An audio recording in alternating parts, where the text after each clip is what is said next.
to knit. I like to crochet. I recently, 2 years ago, my husband and I left the San Francisco Bay Area and moved to the faraway land of the Rocky Mountains. And so currently there's like a foot of snow outside, which is new for us California types. But yeah, but along with the beautiful beaches and temperate weather, I left all my knitting community and my friends that shared the same passion for knitting and crafty stuff. So I have been getting way into other people's video podcasts and just have eaten it up. So it's kept me company. It's given me that feeling of being part of a knitting community again, and I totally missed that and thought,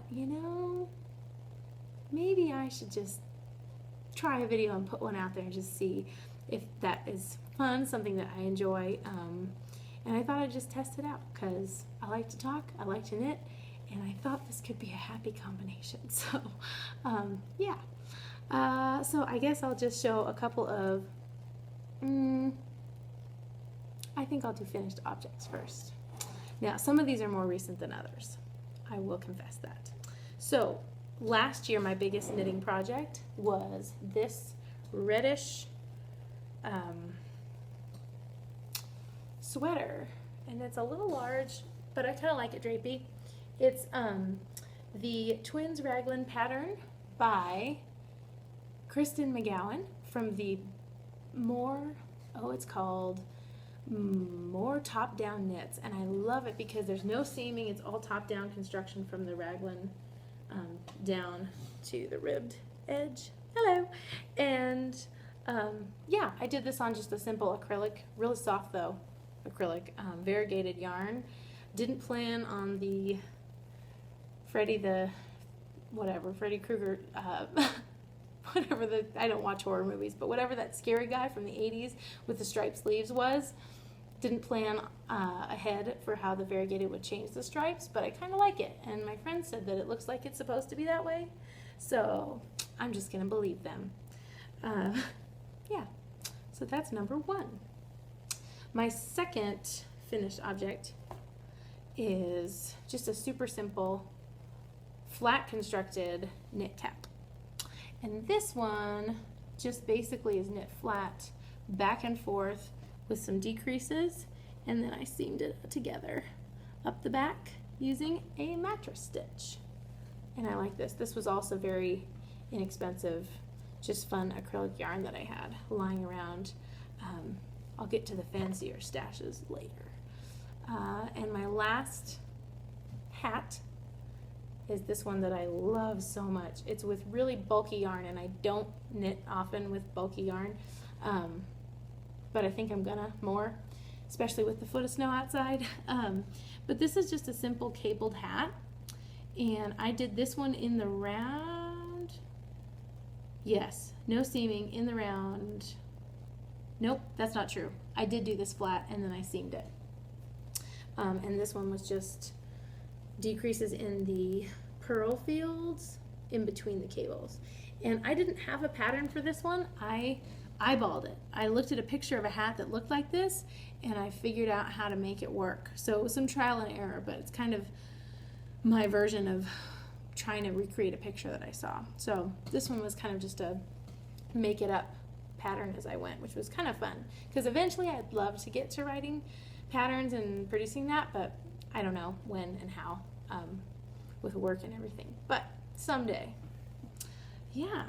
Oh, and my friend back here. This is an old finished object, but I thought it was like nice for video decoration. It's actually the same as the red sweater that I just showed, but I did the sleeves way too big. So I need to go back and rip them out, which I hate to do. But I think it must be done because when I wear it, it just doesn't look right.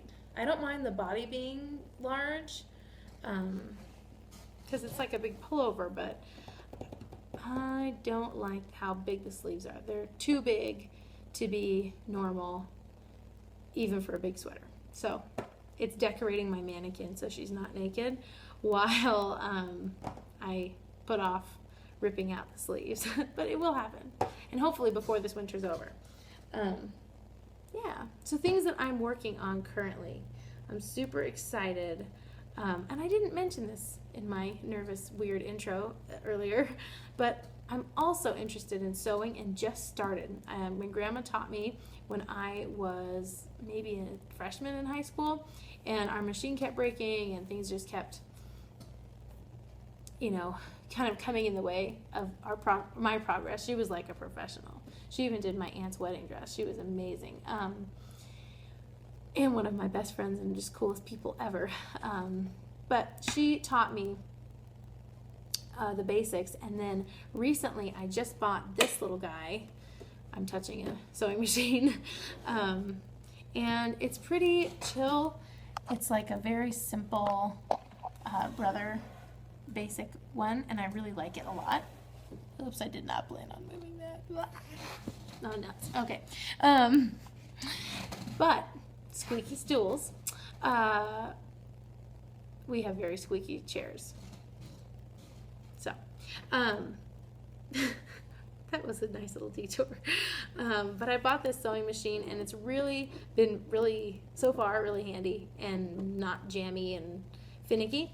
So I've been really getting into sewing as well. So I will be talking in this video about sewing endeavors as well. So some things that I'm working on. Number one is this sweater, which I love so much and just picked back up today after a long hiatus. It is called, it was a free Ravelry pattern. And I'm realizing now I should not be sitting on this stool because it's going to squeak, and that's going to bother anyone who's watching this. So sorry, Mom. It's the Sterling Cables sweater. Haha. And here it is. I have worked the armholes, and now I'm just going up the front, and I think I'm going to modify the neck. I don't think I want a turtleneck. I think I want it to be crew neck. So I think I'm gonna cast off and do the whole shaping for the top soon. But I'm super in love with it. It's on Ravelry, and it was a free pattern, and I had some just plain old gray yarn hanging around, and I was super duper excited to start. It's a really well written pattern if you're afraid of cables. It gives you a chart, and it gives you line by line descriptions of exactly what to do in what order and how to do everything. So I really like this pattern because I've done a lot of cabling, but never this kind of 25 row repeat stuff, and it's really coming out good. So hopefully I'll have this finished semi soon. I'm gonna try and make no squeaking. I did it. Okay. The next one, this is a little project bag that I sewed up. It's nothing super fancy, but it's got a nice little strange lining, strangely matched lining, but it's got little feathers on the front. But that was one of the first things I started sewing when I got my machine. So I always see people's beautiful project bags, and I thought I need one of those, and so I started just making simple ones. But in this little project bag is the beginning of a crescent shawl, and it's a variegated yarn that a friend of mine bought me. So Pat, if you're watching, this is what you got me from the wool cabin. And it's sock yarn, but I love the colors so much. I wanted to play with them, and I think I want them to be seen more. And I love beautiful colored socks, and I love sock knitting, but I really love this yarn so much I wanted to wear it up higher so I could see it more. But we'll see how big this gets. I got just a basic crescent pattern shawl, and I'm kind of just playing around and modifying it and adding some lace in between the increases, and I'm going to hopefully write down what I do so that I can do it again. But just playing around with this. And these are my first pair of Addy Turbo Sock Rockets, and I love them. They're 3 millimeters. They're not super small. I wanted them to be kind of in between because I have some 2 millimeters that I really like already. But yeah, so hopefully this will grow quickly. because I like it a lot. Another thing that I have done is, and I'll put this on Instagram. Oh, and on Instagram, I knit a little song. If you want to follow, I just started posting things because I'm just stepping out of my shell and finally embracing. I've embraced the digital yarn community for a long time, but I have not offered anything. I have been partaking of all the goodness, and so I'm recently just starting to share. But yeah. But since I've been sharing and partaking so much, I have definitely been sucked down the crochet rabbit hole, and I am having so much fun with this scrap, kind of not scraps. I bought some sock yarn for it, but I do have some of it's scraps, some of it's not. But it's just one of those granny stripe blankets that has been catching my eye on other podcasts and Instagram, and I thought I must do it. And it's so stretchy and squishy, and I really like it. I also am doing the first ever, squeaky chair. I'll get a new one before next video. Magic knot ball, and I'm really liking it. It's hard to control where the color shows up because you tie it before, but I love not having ends to tie in. I'm not a fan of weaving ends in, and so this really kind of takes that pain away and leaves all the joy of crocheting. So I'll post more as I finish that.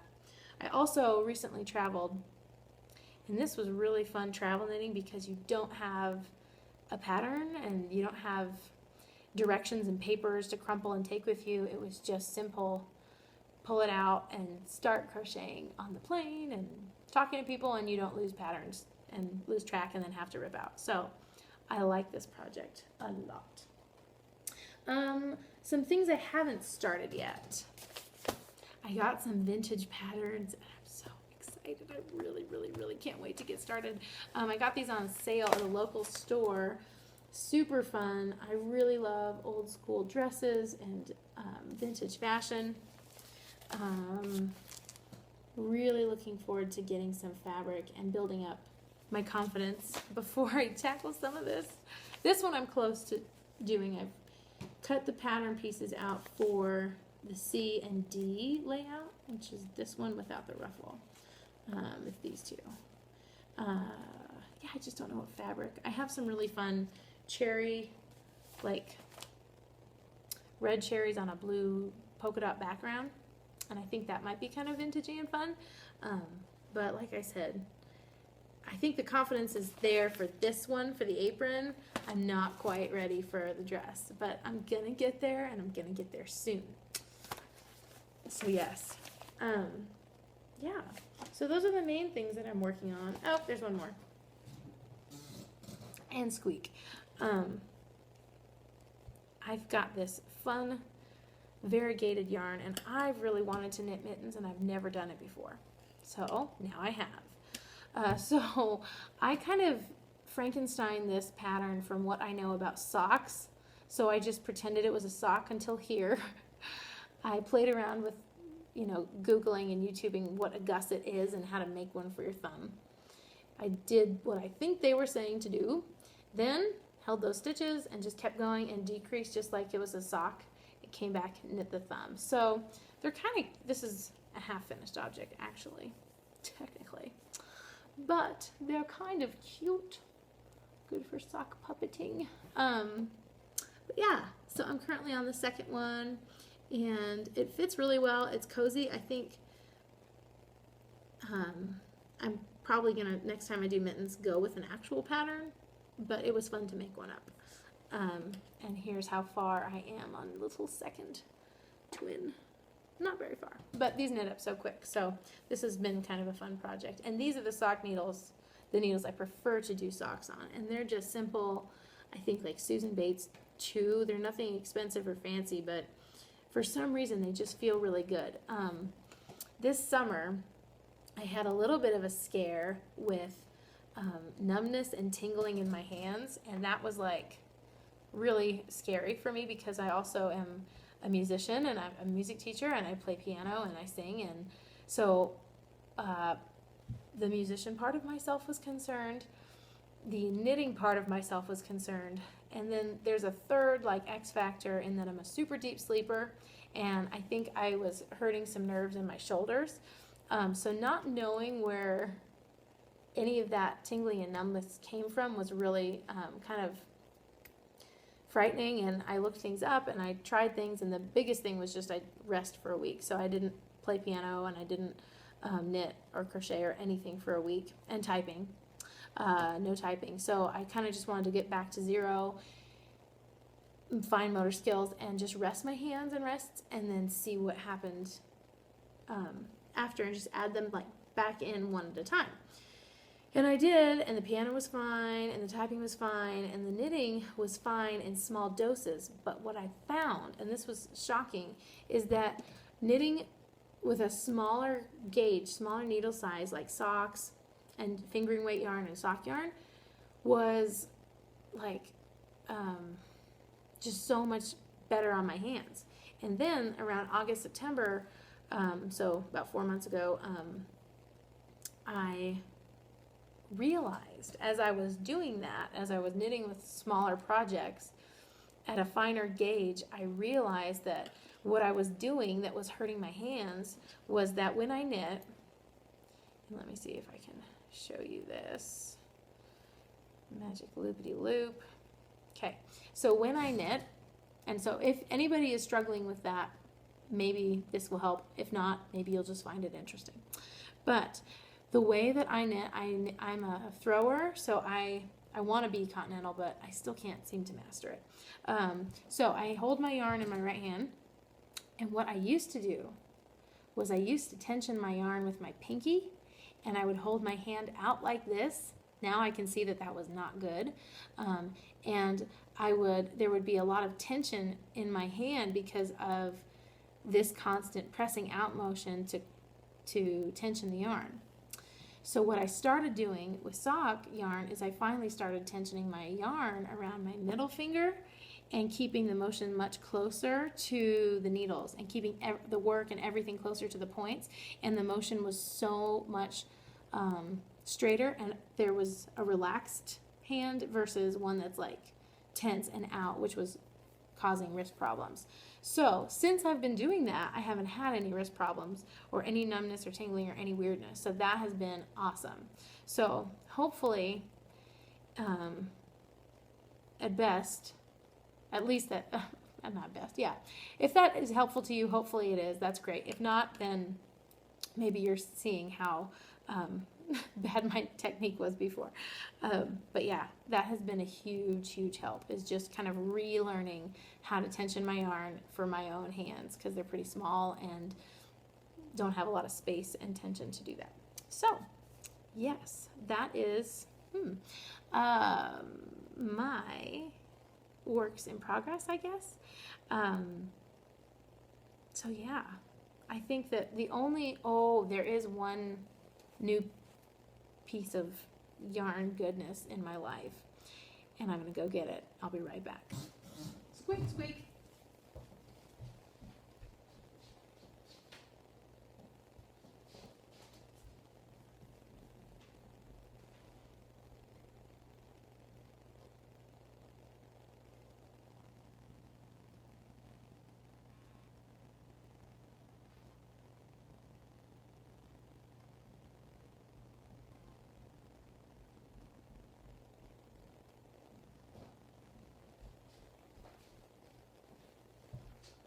Okay. Huzzah! I'm back. So the other exciting thing, one of two really exciting things in my knitting life right now, is that my mom and I went to a knit shop in the Bay Area when I was home for a vacation to see family in San Francisco Bay Area, and we found this beautiful Cascade Yarns Venezia worsted merino and silk blend yarn. Oh, and it feels so good and squishy, and it's the color of the ocean, and I miss the ocean so much. I love the mountains up here, but I really miss the ocean. So my mom was kind enough and so generous as always, and she gave me 3 skeins of this, and I am currently looking for a project worthy of yarn this wonderful. So that is the hardest thing right now, is finding a pattern that I like enough for this yarn. I like it that much that I'm being super picky. I actually tried one and ripped it out because it just didn't do the justice to the yarn. So yes, super excited about this. So hopefully you'll see some type of work in progress or finished something with this soon, because I love it so much. If you can't tell how much I play with it, I like it so much. Anyway, so thank you, Mom. It's awesome, and I'm going to find the best pattern ever for it super soon. The other exciting bit of news in my yarn life is that I have wanted for a while to experiment with the color and the process of dyeing yarn. And so for my Christmas gift recently, my husband said that he would buy whatever I needed to start doing that. And so I am beyond excited to actually, I already ordered some yarn, some just bare wool, simple stuff, and so a good set of dye. And in a couple weeks when it arrives, I'm going to actually start playing around with hand dyeing, and I cannot wait because I just love it so much. The colors, I love shopping for yarn. I love looking at different colors. I love looking at other color combinations, and I just can't wait to play with it. So I'm super excited about that. So thanks to my awesome, awesome husband for that, because I am thrilled to get to start playing with that. So that's kind of it for this first little hello video. I will probably share more about myself in the next couple of videos as I get less awkward and more cognizant of what people might want to hear. Mom, any questions? So thank you for watching, and I'm super excited to share a little bit of my own knitting life and sewing life and just stuff that is fun and yarny and creative with the community. And I've so enjoyed just listening to other people, and they've inspired me so much, and just the funny little things that you'll see something in someone's podcast and it'll just set off a whole new train of thought of, oh, I've never knit in that gauge before, I need to do that, or that color, I've never even used something that color. And so I thought it would be fun just to try my hand at sharing and see what I have to offer, and just do a little bit of that. So anyway, thank you for watching. And like I said, my name's Audrey. On Instagram, I knit a little song, like no spaces, just I knit a little song. And so thanks so much for watching, and I'll see you next time. Bye.